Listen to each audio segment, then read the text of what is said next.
ওরা জানে না আমি মক্কার ইয়তীম, ওরা জানে না আমি মায়ের আদরহীন জীবন কাটাই, আমার আপন কেউ নেই। ও আয়েশা, ওই কঠিন সময় আমার একজন আপন আল্লাহর বান্দি আল্লাহ দিছেন, সে হলো আমার সাথী, আমার অর্ধাঙ্গিনী, আমার সহধর্মিনী, একমাত্র খাদিজা আমার বিবি হয়ে ঘরে আসছেন। 40 বছরের খাদিজা, আমি মোহাম্মদ 25 বছরের বয়সে বিবাহের বন্ধনে আসলো। খাদিজা আসিয়া আমার সব অসহায়ত্ব দেখা তার যত সম্পদ সব আমি রহমতের নবীরে হাদিয়া দিয়ে দিছি। আরবের সব মানুষ খাদিজাকে জানে, চিনে, ধনাঢ্য নারী, কেউ তার সাথে কথা বলে না, খারাপ বলে না। কিন্তু খাদিজা, ওর উপরে কোনো আযাব নাই, মুসিবত নাই। আমি 3টা বছর শিয়াবে আবু তালিবের মধ্যে গৃহবন্দী, খানা দেয় না, পানি দেয় না। খাদিজাও আমার কষ্ট দেখা আমার সাথে 3 বছর কাটাইয়া সেও আমার সাথে গাছের পাতা খেয়ে খেয়ে ক্ষুধা নিবারণ করেছে। ও আয়েশা, ওই খাদিজার কথা যখন আমার মনে পড়ে, চোখের পানি আমি ধরে রাখতে পারি না। খাদিজা, আমি রাতের বেলা যত রাত কালেমার দাওয়াত দিয়ে ঘরে আসিয়া আসসালামু আলাইকুম ইয়া আহলাল বাইত, ঘর থেকে ভেতর থেকে আওয়াজ আসে লাব্বাইক ওয়া সাআদাইক ইয়া রাসূলুল্লাহ। খাদিজা, আপনি কি ঘুমান না? খাদিজা বলেন, ইয়া রাসূলুল্লাহ, আপনার, আমি জানি আপনার মা নাই, আপনার বাবা নাই, একটা সন্তান বিদেশে রাখিয়া কোনো মা ভালো ভালো খানা খাইতে পারে না, মা ঘুমাইতে পারে না। ও রহমতের নবী, আমি 2 স্বামী বিদায়ের পরে আপনাকে গ্রহণ করেছি, আমি একাধিক সন্তানের মা হওয়ার পরে আপনার ঘরে আসছি। আপনি যদি দাওয়াত দিয়া ঘরের মধ্যে আসেন আর আমি ঘুমাই, আমি জানি আপনার পদে পদে দুশ্মনের অভাব নাই। আপনি যদি কষ্ট পান, আমি খাদিজার জিন্দেগি বরবাদ হয়ে যাবে। এই কারণে আমি খাদিজা আপনার অপেক্ষায় থাকি, আমি একটা সেকেন্ডের জন্য বিছানায় পিঠ লাগায় ঘুমাই না। নবী বলেন, আয়েশা, ওই খাদিজার কথা যখন আমার মনে পড়ে তখন আমি চোখের পানি ছেড়ে কাঁদি। আর একটা কারণে কাঁদেন কেন? নবী বলেন, হাসরের মাঠের কথা যখন মনে পড়ে তখন আমার চোখের পানি ঝরে রে আয়েশা। আম্মা জান বলেন, ইয়া রাসূলুল্লাহ, হাসরের ময়দানটা কেমন ভয়ঙ্কর হবে? আল্লাহর নবী বলেন, আয়েশা, বারবার আল্লাহ আয়াত দিয়ে বলছে আমারে ভয় কর, হাসরের ময়দানের ভয় কর। কেন? ওই দিন সব নারী পুরুষগুলো উলঙ্গ দাঁড়াবে। আম্মা জান বলে, সব একসাথে বলে, হ্যাঁ। বলে কি কেউ লজ্জা পাবে না?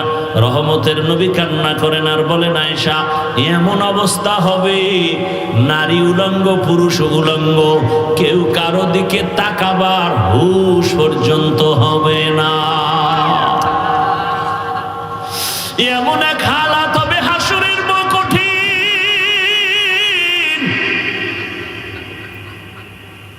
ওই দিন কেউ কারো দিকে তাকাবার হুঁশ হবে না। রহমতের নবী পর্যন্ত কাঁদেন, চোখের পানি ছেড়ে কান্না করেন। ও আয়েশা, হাসরের ময়দান তেমন কঠিন হয়ে যাবে, আমার আল্লাহর আদালত চলবে, সব মানুষগুলো আল্লাহর আদালতের সামনে দাঁড়াবে। আল্লাহ অর্ডার করবে, সূর্য তাড়াতাড়ি নিচে নেমে আসো, এই রিভাবটা কমাও, তাড়াতাড়ি সূর্য নিচে নেমে আসো। নিচে নেমে আসার পরে আল্লাহ অর্ডার করবে, সূর্য যত তাপ আছে সব তাপ জমিনের উপরে ছেড়ে দাও। নবী কান্না করেন আর বলেন, আয়েশা, সূর্যের তাপে মাটির জমিনটা তামা হয়ে যাবে, মানুষগুলো এতটা কষ্টের উপরে দাঁড়ায় থাকবে, ওদিকে জাহান্নামের আওয়াজ শুরু হয়ে যাবে। হাসরের ময়দানে জাহান্নামের এত কঠিন আওয়াজ, চিৎকার দিয়া বলবে, হে মালিক, বেনামাজি গুনাহগার গুলো কই, তাড়াতাড়ি আমার পেটে দাও, আমার পেটে বড় ক্ষুধা। আল্লাহর নবী বলেন, আয়েশা, তখন আমার আল্লাহ অর্ডার করবে, এ ফেরেশতা, 70,000 শিকল লাগায় জাহান্নামের গলায় বাঁধো, পিছনে দইরা রাখো, সামনে যেন আসতে না পারে। জাহান্নাম যদি সামনে হাজির হয়, আমি বিচার কার্য শেষ করতে পারবো না।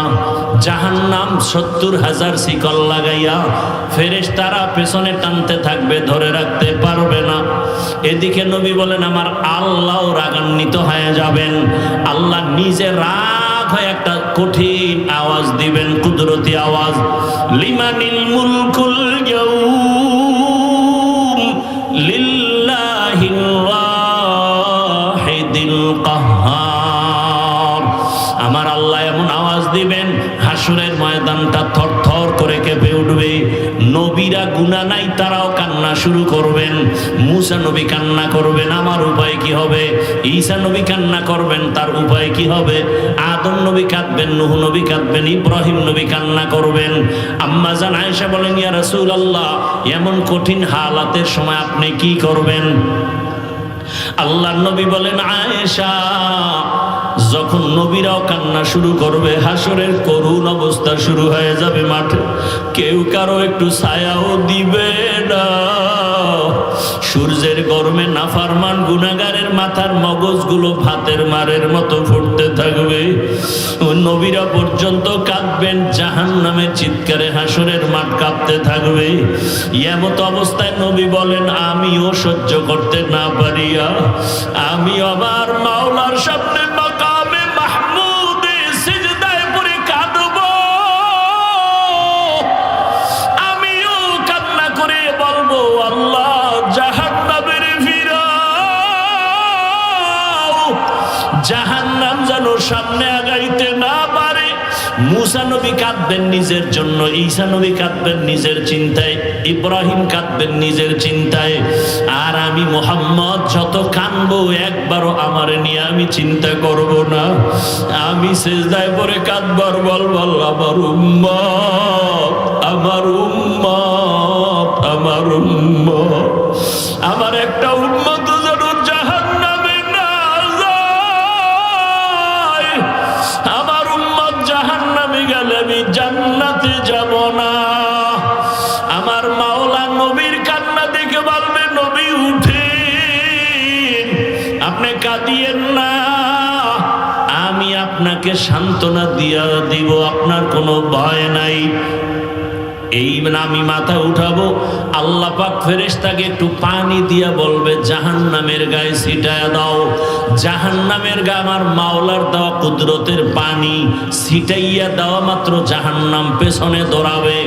ফেরেশতারা বলবেন, হে মালিক, যেই জাহান্নামটাকে 70,000 শিকল দিয়া ধরে রাখতে পারি না, এমন কি একটু পানি দিলেন যে জাহান্নাম পেছনে ভাগতে শুরু করলো? এটা কি জমজমের পানি, নাকি আবে হায়াতের পানি, না কাউসারের পানি, না দুনিয়ার কোন সমুদ্রের পানি, না বৃষ্টির পানি? আল্লাহ বলবেন, ফেরেশতারা, না, এটা জমজমের পানিও না, কাউসারের পানিও না, আবে হায়াতের পানিও না। পানি আমার মায়ার নবীর গরিব ইয়তিম গুনাহগার উম্মতের চোখের পানি। ওই রাজৈরের ঈদগাহে বসিয়া আমার রাসূলের আশিক গুনার কথা স্মরণ করে হাসরের মাঠের ভয় অন্তরে নিয়ে চোখের পানি ছাড়ছে, আর আমাকে বলছে, ও দয়ার মালিক, দুনিয়াতে টাকা পাইলাম, বাড়ি পাইলাম, গাড়ি পাইলাম, ছেলে পাইলাম, বিবি পাইলাম, কিন্তু আমারে টাকার মালিক কে বানাইলো, বাড়ির মালিক কে বানাইলো, ছেলে আমারে কে দিল, মেয়ে আমাকে কে দিল, তারে তো আমি এখনো পর্যন্ত চিনলাম না। ও রাজৈরের বাবারা, জ্ঞান তো জীবনে কম করো নাই, এত বুদ্ধি নিয়ে চলো। একবারও কি ভাবছো রে মুমিন, তোমারে টাকার মালিক, বাড়ির মালিক, গাড়ির মালিক যে বানাইলেন, তুমি এখান থেকে বিদেশ যাও, বাতাসের সাথে বিমানে বসিয়া যাও। কত বিমান দুর্ঘটনায় মানুষ পর্যন্ত শেষ হয়ে যায়, কত বিমান নিখোঁজ হয়ে গেছে আর খুঁজিয়া পায় নাই। ওরে তোমারে যে এত সুস্থতার সাথে আল্লাহ বাঁচায় রাখলেন, টাকার মালিক বানাইলেন, আজকে তোমাকে আল্লাহ সন্তানের মালিক বানাইলেন, বাড়ির মালিক বানাইলেন, এত কিছু যে দিলেন, তুমি বলো তারই তুমি কি দিয়েছ? একবারও কি তুমি চিনছো? ছেলেরে পাইয়া তুমি কত আনন্দ করো, মেয়ে পাইয়া তুমি কত মায়া করো, আনন্দ করো। ছেলেরে ছাড়া ভালো লাগে না। বিবি পাইছো, বিবি ছাড়া তোমার মন ভালো লাগে না।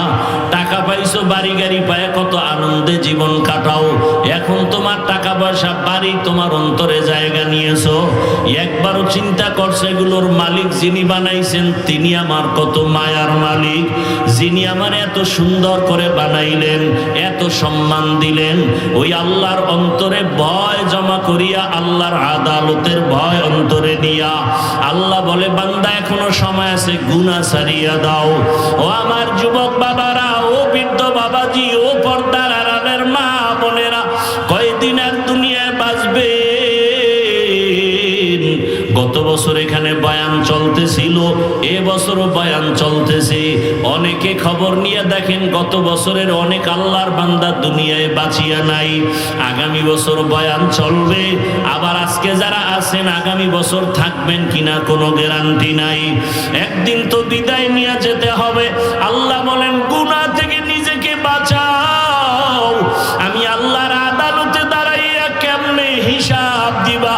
যে আদালতে নবীরাও কান্নায় বিভোর, ওই সময় যদি তুমি গুনাহগার হইয়া আমার আদালতে দাঁড়ায় যাও, নামাজের আমল নাই, রোজার আমল নাই, তেলাওয়াতের আমল নাই, জিকিরের আমল নাই, পর্দার আমল নাই, বরং মানুষের উপরে জুলুম, মা বাবার হক আদায় করো না, ভাইয়ের হক আদায় করো না, বোনের হক আদায় করো না, স্ত্রীর হক আদায় করো না, সন্তানের হক আদায় করো না, প্রতিবেশীর হক আদায় করো না। আল্লাহর ভয় না নিয়ে যদি কবরে যাও, হাসরের ময়দানে দাঁড়াও, আমার আল্লাহ তাআলা সাথে সাথে ঘোষণা দিয়া জাহান্নামের হ্যান্ডকাপ লাগায় দিবেন।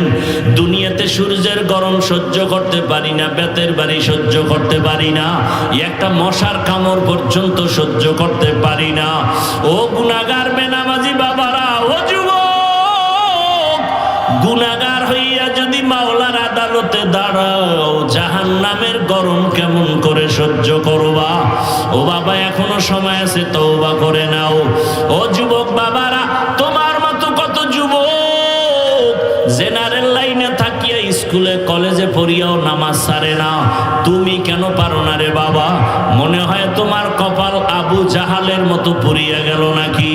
এখনো সময় আছে, ওমরের মতো তওবার দরজায় ফিরে যাও। ও চাকরিজীবী বাবারা, আপনার মতো কত চাকরিজীবীরা নামাজ ছাড়ে না, বলেন আপনারা কেন পারেন না? ও রাজৈরের ব্যবসায়ী বাবারা, আপনার মতো কত ব্যবসায়ীরা ব্যবসা করে, নামাজ বাদ দেয় না, বলেন আপনি কেন নামাজ আদায় করতে পারেন না? ও পর্দার আড়ালের মা, ও বোন, আপনার মতো কত মা, কত বোন এই এলাকায় আছে, এখনো পর্দা করে, নামাজ পড়ে, স্বামীর মাল হেফাজত করে। ও পর্দার আড়ালের মা বোনেরা, মোবাইলে সময় নষ্ট করে না, বলেন আপনারা কেন পারবেন না? এখনো সময় আছে, তওবা করে নেন। কত যুবক রাস্তায় গাড়ি চালায়, নামাজের সময় নামাজ আদায় করে, বলেন ও যুবক বাবার, আপনারা কেন পারেন না? নদীর মধ্যে মাছ ধরে, নামাজ পড়ে, কৃষি কাজ করে, নামাজ পড়ে, আপনার কি হলো? এত বয়ানের পরেও কেন দিল নরম হয় না? আল্লাহ পাকের আযাবের ভয় কত পাথর পর্যন্ত কান্না করে। মানুষের দিল কি পাথরের থেকেও শক্ত হয়ে গেল? গুনাহের ভয়, জাহান্নামের ভয় কেন চোখে পানি আসে না? ও আল্লাহর বান্দারা, এখনো তওবার সময়। মনে মনে আল্লাহকে ডাকো আর বলো, হে মালিক, জীবন জীবনে যা করি বা না করি, জীবনে আর নামাজ ছাড়বো না, দাড়ি কাটবো না, বেপরদায় চলবো না, মা বাবার দোয়া নিয়া, শিক্ষকের দোয়া নিয়া, উলামায়ে কেরামের দোয়া পরামর্শ নিয়া নবীজির সুন্নাত অনুযায়ী জীবনটাকে চালাবো। কারো হক নষ্ট করব না, কারো উপরে জুলুম করব না। ও মা বোনেরা, এখনো সময় আছে, তওবা করেন। মনে মনে আল্লাহকে বলেন আর নামাজ ছাড়বেন না, আর বেপরদায় চলবেন না, মোবাইলে সময় নষ্ট করবেন না। ও আল্লাহর বান্দা বান্দিরা, ওই জাহান্নামের আযাবের ভয় আল্লাহ বলেন, আম্মা মান খাফা মাকাম রাব্বিহি ওয়া নাহান নাফসা আনিল হাওয়া ফাইন্নাল জান্নাতা হিয়াল মাওয়া। আল্লাহর আদালতে দাঁড়াতে হবে, পালাবার কোনো সুযোগ নাই। ওই আদালতের ভয়ঙ্কর হালাতের ভয় অন্তরে জমা করিয়া এখনো যদি গুনাহ থেকে তওবা করে ফিরিয়া যান, মনে মনে আল্লাহকে বলেন, হে আল্লাহ, জীবনে কত নামাজ ছাড়লাম, দাড়ি কাটলাম, বেপরদায় চললাম, মা বাবার সাথে বেয়াদবি করলাম, শিক্ষকের সাথে বেয়াদবি করলাম, মুরব্বী উলামায়ে কেরামের সাথে বেয়াদবি করলাম। আজকে থেকে তওবা করে নিলাম, মরিয়া গেল আর চাকরি করি, ব্যবসা করি, নামাজ ছাড়বো না, আর গুনার পথেও যাব না। তওবা যদি অন্তর থেকে করেন, আল্লাহ ওয়াদা করেছেন, তোমার তওবা কবুল করে জান্নাতি খাতায় নাম উঠাইয়া আমি হাসরের ময়দানে তোমাকে বিনা হিসাবে জান্নাত দিয়া দিব। অন্তর ঘুরাইয়া আমার আল্লাহকে মন খুলে বলেন, দুনিয়ায় সময় তো কম দিলেন না, ওই রং তামাশার পেছনে কম ঘুরলেন না, মনে চাইছে সারা রাত মোবাইল চালাবেন তো কম চালাইলেন না, মনে চাইছে নামাজ পড়বেন না, কতবার নামাজ ছেড়ে চলে গেলেন, মনে চাইছে পর্দা করবেন না, কতবার বেপর্দায় আড্ডা দিলেন। আল্লাহর ওয়াস্তে এখনো সময় আছে, তওবা করেন। আল্লাহর মোহাব্বত নিয়া, হায়াতের মালিক আমার আল্লাহ, ইজ্জতের মালিক আমার আল্লাহ, রিজিকের মালিক আমার আল্লাহ। মন খুলিয়া উমরের মতো তওবা করে ফেলেন। আল্লাহকে বলেন, আর জীবন চলিয়া গেল, হুকুম মানব, নবীর তরিকার বাহিরে চলবো না। ও আল্লাহ, আমাদের সবাইকে তওবাওয়ালা জিন্দেগি দান করেন। আয় আল্লাহ, তওবার উপরে মজবুত হইয়া নেক আমল নিয়ে নবীর আদর্শ মেনে চলার তৌফিক দান করেন, আমিন। আলহামদুলিল্লাহি রাব্বিল আলামিন, ওয়াসসালাতু ওয়াসসালামু আলা সাইয়্যিদিল আমবিয়া ওয়াল মুরসালিন ওয়া আলা আলিহি ওয়া আসহাবিহি আজমাইন। ইয়া আরহামার রাহিমিন, ইয়া আরহামার রাহিমিন, ইয়া আরহামার রাহিমিন। রব্বিরহামহুমা কামা রব্বায়ানি সগীরা। আল্লাহুম্মা ইন্নাকা আফুন কারীম তুহিব্বুল আফওয়া ফা'ফু আন্না। اللهم إنا نسألك رضاك والجنة ونعوذ بك من سخطك والنار. اللهم إنا نعوذ بك من البرص والجنون والجذام وسيء الأسقام. اللهم ارحمني بترك المعاصي. اللهم ارحمني بترك المعاصي. اللهم ارحمني بترك المعاصي. ও দয়ার মালিক, গুনাহের বোঝানি আপনার দরওয়াজায় হাজির। আয় আল্লাহ, দুনিয়াতে যেদিন আসছিলাম কত পবিত্র, সবাই আনন্দিত হয়েছিল। আজকে সেই পবিত্র জীবনটা গুনার কারণে নাপাক করে ফেলেছি। ও আল্লাহ, আমার গুনার খবর আমার মা বাবা, ভাই বোন, পরিবারের কেউ জানে না। ও আল্লাহ, আমার গুনার খবর যদি কেউ জানতো, আমাকে সম্মানের নজরে দেখতো না।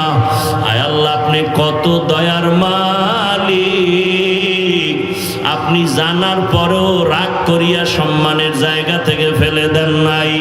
ও আল্লাহ, গুনার কারণে আমার হাত না পাক, আমার চোখ না পাক, আমার জিহ্বা না পাক, আমার অন্তর না পাক। তওবার নিয়তে হাত তুলেছি, আর গুনাহ করব না, আর নামাজ ছাড়বো না, দাড়ি কাটবো না, বেপরদায় চলবো না। মা বাবার দোয়া নিয়া, শিক্ষকের দোয়া নিয়া, উলামায়ে কেরামের পরামর্শ নিয়া নবীজির সুন্নাত আদর্শ অনুযায়ী চলবো। আয় আল্লাহ, আমাদের তওবা কবুল করে নেন। জীবনের সমস্ত গুনাহগুলো মাফ করে দেন। আয় আল্লাহ পরস্পরে হিংসা হাসাদ দূর করে ইখলাস দান করেন। আয় আল্লাহ মা বোনদের আবেদা পর্দাওয়ালা বানায় দেন, সন্তানগুলো নেককার বানায় দেন, সারা দুনিয়াবাসীকে মাফ করে দেন। আয় আল্লাহ প্রবাসের জীবনে যারা আছে হেফাজত করেন, বাংলাদেশ শান্তির দেশ বানায় দেন, ইসলামের জন্য কবুল করে নেন, ওলামায়ে কেরামদের এক বানায় দেন, বাতিলের মোকাবেলায় বিজয় দান করেন। যারা ব্যবসা চাকরি করে কামাই রুজিতে হালাল ভাবে বরকত বাড়ায় দেন, হারাম থেকে হেফাজত করেন, দিলের ন্যাক আশা পূরণ করে দেন, সুন্নতওয়ালা জিন্দেগি আমাদের দান করেন। মাদ্রাসা মসজিদগুলো কবুল করে নেন, অন্যান্য শিক্ষা প্রতিষ্ঠান নবীর আদর্শে কবুল করে নেন। আমাদের জানমাল আহাল পরিবার হেফাজত করেন। আয় আল্লাহ লেখাপড়া যারা করে পরীক্ষার্থী কামিয়াবি দান করেন। আমার কলিজার প্রত্যেকটা যুবকের দিনের খাদেম বানায় দেন।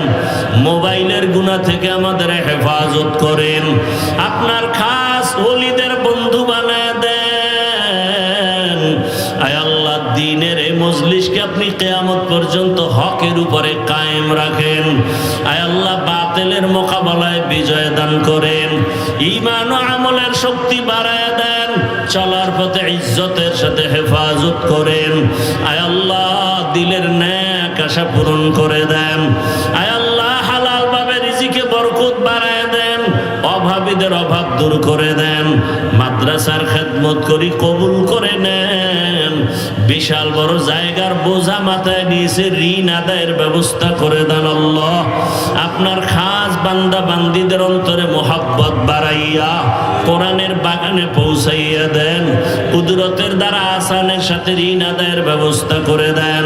আয়োজনকারী দান সদকাকারী সহযোগিতাকারীদের কবুল করে নেন। আয় আল্লাহ তাআলা 5 ওয়াক্ত নামাজি বানায় দেন, নামাজ কাজা হওয়া থেকে হেফাজত করেন। আয় আল্লাহ মুখালেফারে মুআফিক বানায় দেন, জাহিরি বাতিনি দুশমনের মোকাবেলায় বিজয় দান করেন। আয় আল্লাহ দ্বীনের নিসবতে নবীজির মোহাব্বতে আওয়াজে কথায় রুহানিয়াতে স্পষ্টতা রব বাড়ায় দেন। আয় আল্লাহ জিন শয়তানের ওয়াসওয়াসা চক্রান্ত থেকে হেফাজত করেন। নবীজির মোহাব্বতে দিলের ন্যাক আশা পূরণ করে দেন। আদবালা বিনয়ী জিন্দেগি দান করেন, বরকতি রিজিকের ব্যবস্থা করে দেন।